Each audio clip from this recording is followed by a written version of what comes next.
Guten Morgen alle miteinander.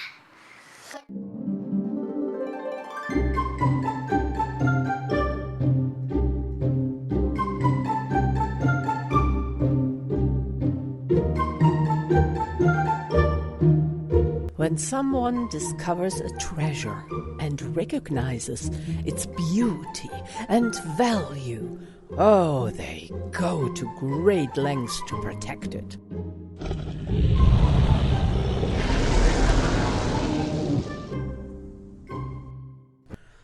Similarly, when we witness the beauty of children and understand the greatness of motherhood and parenthood, we prioritize their care and devote all our love to raising them. Children embody the promise and potential of our shared humanity, and it is our paramount duty to provide them with unwavering care and guidance. They possess an uncanny ability to observe and absorb the world around them, mirroring our actions and attitudes.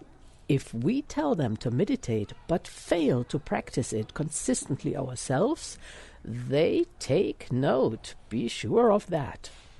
Likewise, if we conduct ourselves in a disorderly manner, exhibit disrespect towards others, or yield to reckless speech, children are keen observers. It is through our exemplary conduct that we can effectively guide them towards righteousness. Yes, it might be challenging, but with the proper guidance, they will embark on the right path. They will learn to conduct themselves appropriately, laying the foundation for an upcoming generation of enlightened souls aligned with Sahaja Yoga principles. And let's not forget that there is a lot of help available. Sahaj kindergartens and schools have been established, some by Shri Mataji herself, while others have emerged following her passing, but all committed to upholding the principles of Sahaj education. So a Sahaj school is really the most important thing we can do for the future of Sahaj Yoga, because it allows us to sustain the culture that we're creating. If you imagine you take a guy from India, a little baby, and bring him up in America, or a guy from America and bring him up in India, you won't retain your own culture all by yourself. And the Sahaj kids are somehow like that. They're part of our Sahaj culture, but they're dotted around the world, growing up surrounded by whatever culture their country has. But when we bring them all together, that gives us Sahaj culture, and those kids then get to grow up in Sahaj culture. And we've seen the Yuva Shakti, we've seen the power that gives us when kids grow up really living Sahaj culture, not just a half an hour meditation in the morning and a foot soak at night, but living that culture every minute of every day, day in, day out, bonding with their peers, enjoying Sahaj Yoga. This is really how we will keep the foundation of Sahaj Yoga for the future generations. It's the most important thing probably we can do for Shri Mataji's legacy. If the opportunity presents itself, bringing your children to a Sahaj kindergarten or school, it will expose them to profound aspects of collectivity and integration.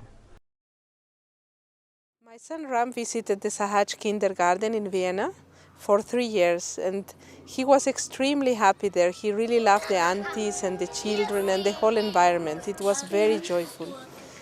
The mummies, we were integrated into this kindergarten by cooking and doing the cleaning also. We had to do it twice a month, and it was a very, very nice experience for us also.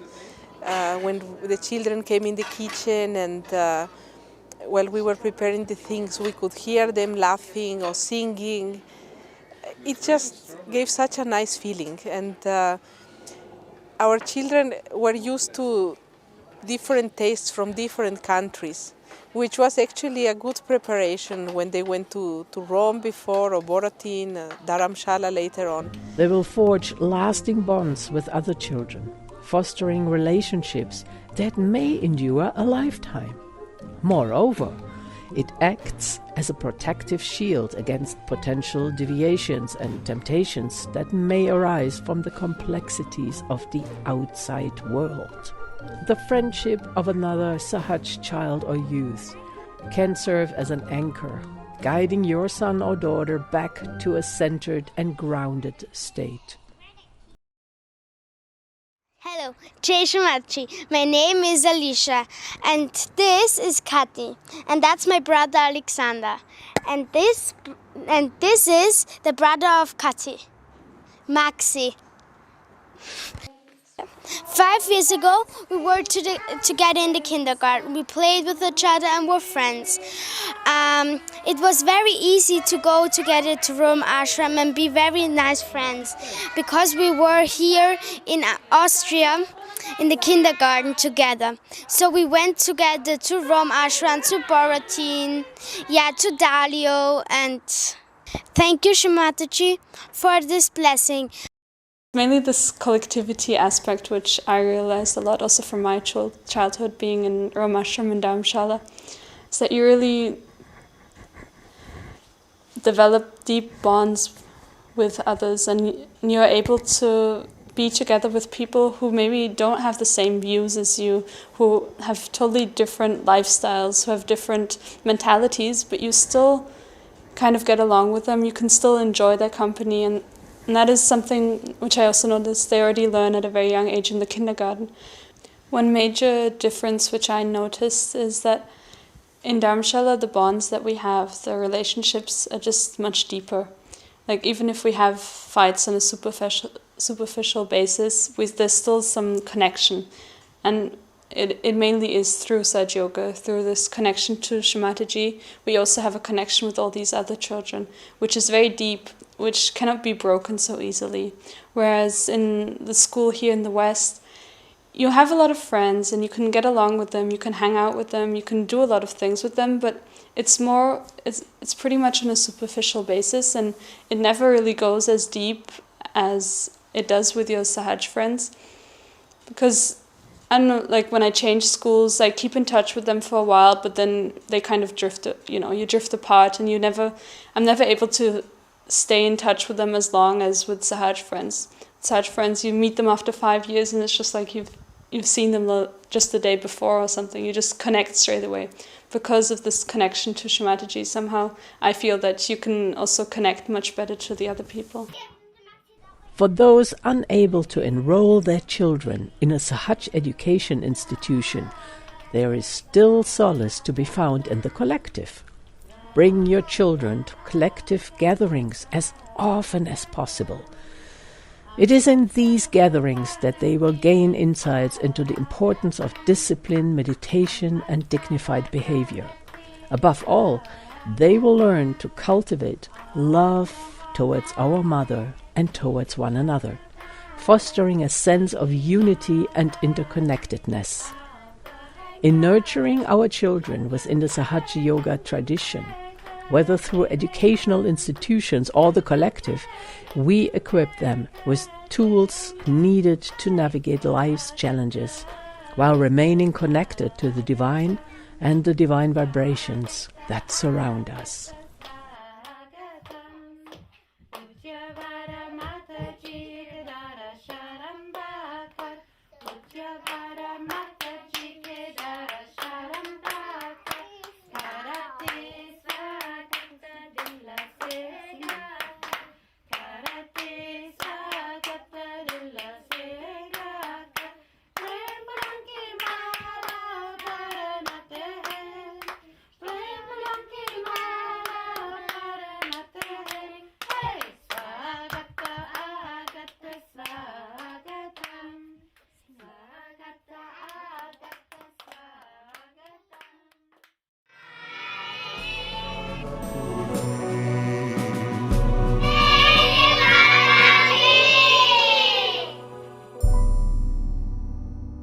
I bless all the Sahajogis to have children of that nature.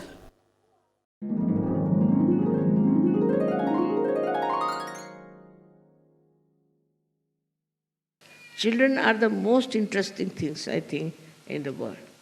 For me, roses are very beautiful. But children are the most interesting thing, and they teach you so many things that you are surprised at their innocence. So many jokes are there about the children, how they behave, how they talk, and they are so innocent that they will tell everything to everyone. They have no way of hiding anything. It's very difficult. I know one joke when a gentleman came to the house for dinner. So the child was looking at him very intensely. And then he says, "Mother, he doesn't eat like a horse as you told me." So everybody was shocked. He doesn't eat like a horse. Mother must have told him he eats like a horse. So he looked at him, he doesn't eat like a horse. See, they are so innocent, sometimes they say things by which you can get exposed completely. There are so many jokes about it, and if you write some books, writing the jokes of children, I tell you, people will just enjoy it. Because those so innocently they say things which are nothing but the truth. And they cannot tell lies. They are so truthful. That's the quality of innocence. They never tell lies. You did this? Yes, I did. You didn't do this? No, I didn't do. They never tell lies. It's we, the grown-ups, teach them to how to tell lies, how to be cheating. Then we teach also our children another bad thing. That is, you must possess everything. Especially in the West, it's a thing they do. They tell the child that this is yours. You should not give it to anyone. This is your own. On the contrary, we should tell them, you can do what you like. Leave it to their innocence. You'll be amazed, they'll give away everything that they have. In such a beautiful manner they'll behave that you'll be amazed how they try to please everyone and try to do something to entertain. All their capacity of this is so great that sometimes one wonders how these little things have developed these capacities. It is the blessings of Shri Ganesha. It's his blessings that children are so very sweet and so much entertaining and so beautiful. Try to become like them. We have to be like them. You might have read many books. You might have got lots of degrees. You might be something great. But you are not a childlike. You have to be a childlike person. Otherwise, no one likes your company. We call them bores. But actually boring comes with the people who have no innocence in their heart. They are trying to tell you, you must do this. If you want to be successful, you do that. All these lectures are useless for children. In the same way, it should be within your own understanding. That is all nonsense they are talking. As the children don't care for what you suggest to them to be nasty, to be horrid. In the same way, if you are innocent, you will not accept. You may listen to anything. Let them tell you anything they want to. Doesn't matter. You'll never do that. Because you cannot. Because you're innocent. And the innocent will guard you. It will give you proper guidance. What is to be done, what is not to be done. Now try to introspect and see for yourself, are you innocent or not? People think that somebody is trying to overpower, is trying to harm, is trying to put you down. Nobody can put down innocence. Innocence is a quality that survives all kinds of nonsense. And not only that, but age, your health, your mind, your thinking, and your emotions are extremely innocent, and you enjoy yourself. Nowadays, there's a big wave of shamelessness sometimes. The people I've seen, they have no lajja. I don't know, some men want to attract women and some women want to attract men. Children never do like that. They don't know what is this to attract men or to attract women or attract anyone. They'll try to please the dog, they'll try to please a horse, but they never have seen going all out to attract someone. The reason is this, that their self-esteem is complete. They know about themselves fully. So why should they do all this nonsense of running after women, running after men, and creating problems for themselves? Their self-esteem is complete. In a sense, it's like that. It gives you a complete self-esteem. You don't bow to anyone, nor you make anybody else to bow. This is the beauty of innocence, which works out so well within you. That's why I always say that worship Shri Ganesha.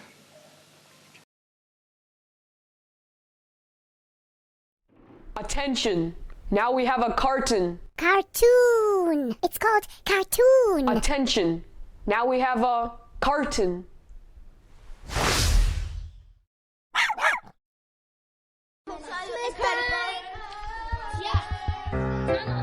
Oh, Simon, tell me frankly, do you say prayers before eating?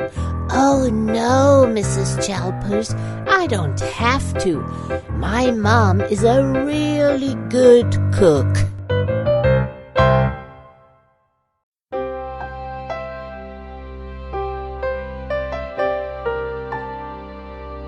Thank you for watching our video. Shri Mataji's words are the true source of our knowledge.